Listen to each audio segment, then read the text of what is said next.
At least today, the situation is peaceful. Representatives from human rights organizations have demanded that the gold mine make fundamental changes to its information policy and doesn't keep making decisions without input from the farmers. The most important demand is that the local population is involved in decisions about mine projects and informed. Not just bought out unfairly and 1 or 2 years later they're faced with problems and they don't know how they're going to get by anymore because the money they received 1, 2, 3 or even 10 years ago is gone and they don't have any more options.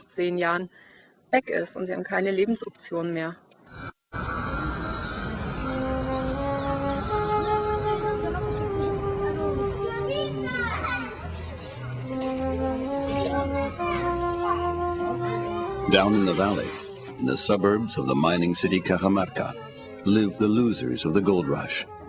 The farmers who had to sell their land in the early 1990s to the mine company for next to nothing, and were threatened with expropriation.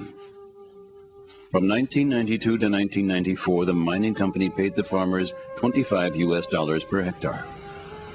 By giving up their land, the farmers lost everything. Nearly 1,000 families were robbed of their existence.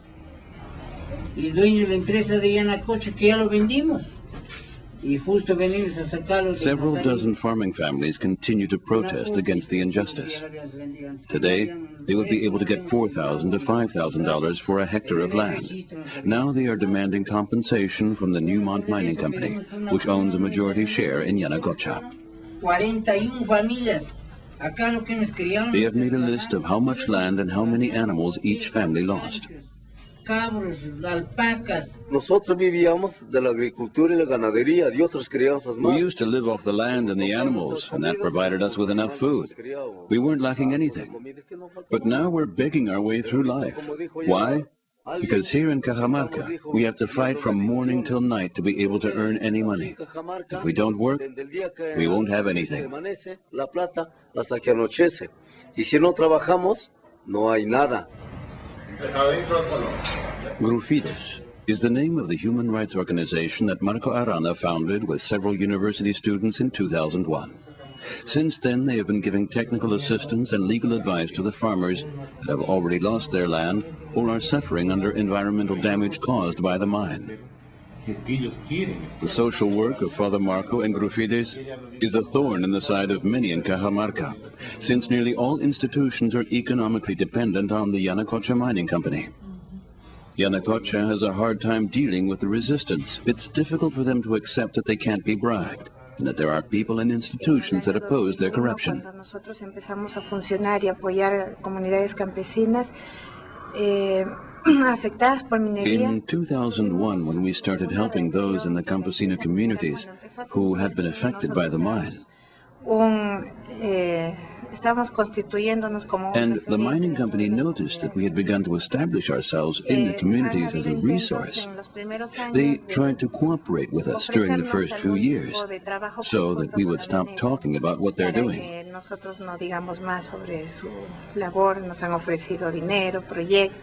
They offered us money, joint projects. When we didn't agree to this, they started with intimidation. Vinieron ya las etapas de las intimidaciones. Lo que pasa es que cuando los campesinos piden... When the campesinos asked us for help, we realized that hundreds of farmers were affected. And as a result, the company is trying even harder to put pressure on us. Mirta has gotten rape threats. I got death threats on the telephone. They called my family, my sister. They told my niece on the phone that they would shoot and kill me. Yo comencé a recibir amenazas de muerte al teléfono. Mi familia, mi sobrina, concretamente llaman también a la casa de mi hermana y a mi sobrina le dicen que van a dispararme, ¿no? Nos han estado haciendo seguimientos sistemáticos durante las 24 horas. They followed us systematically day and night. But we didn't realize how far it had gone until October, when Father Marco managed to nab one of the stalkers who was filming him, and we took him to the police.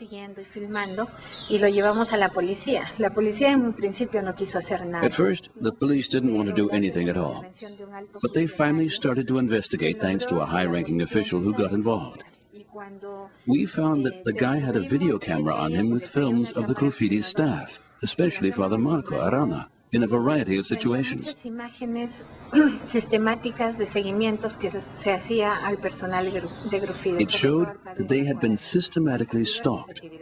After that, the prosecutor had his house searched, and we found out that they had rented an entire building with 5 stories half a block away just so they could watch us and spy on us the whole day. De nuestra oficina habían rentado todo un edificio de 5 pisos para hacernos desde ahí vigilancia, seguimiento, ¿no? Observación todo el día.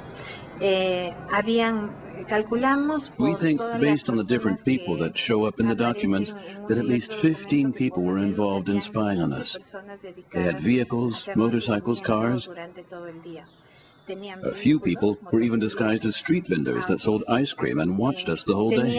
Incluso habían personas que se disfrazaban de ambulantes, vendiendo gelatinas o emolientes, y nos estaban... They had installed telescopes in the building so that they could identify everyone who entered or exited our office. And they didn't only stalk us, but also other people who supported the environmental movement in one way or another. Members of churches, leaders from the environmental movement in the communities, other leaders, etc. It was a scandalous operation. Personas que de alguna manera están apoyando el movimiento ambiental, personas de la parroquia, líderes ambientales de comunidades, autoridades, etcétera, ¿no? Entonces era un operativo escandaloso, grande. Yo creo que eso nos ha hecho más hermanos, ¿no? I think that brought us closer together, and paradoxically, it made us stronger. On the one hand, we know that we're vulnerable and weak, but on the other hand, that people trust us, and we know that it's worth the fight.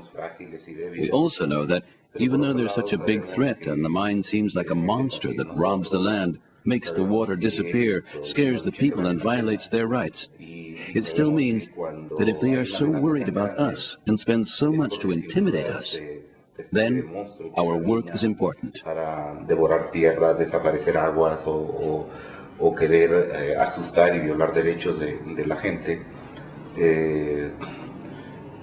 significa que si ellos se preocupan tanto y gastan tanta plata para intimidarnos, significa que nuestro trabajo es importante. Bueno, Grufides es la única ONG. Grufides is the only NGO that has managed to endure an open struggle against the Yanacocha mine. They are the only defenders. There used to be other NGOs, but they gradually disappeared for one reason or another. And Grufides, under the leadership of priest Marco Arana, is practically the only one to take on this battle and try to prevent the curse that the Yanacocha mine can be. These incidences, the prosecution, surprised everyone. We didn't think that something like this could happen in a democracy. That only happens in dictatorships. Ese tipo de actividades que no son propias en un sistema democrático.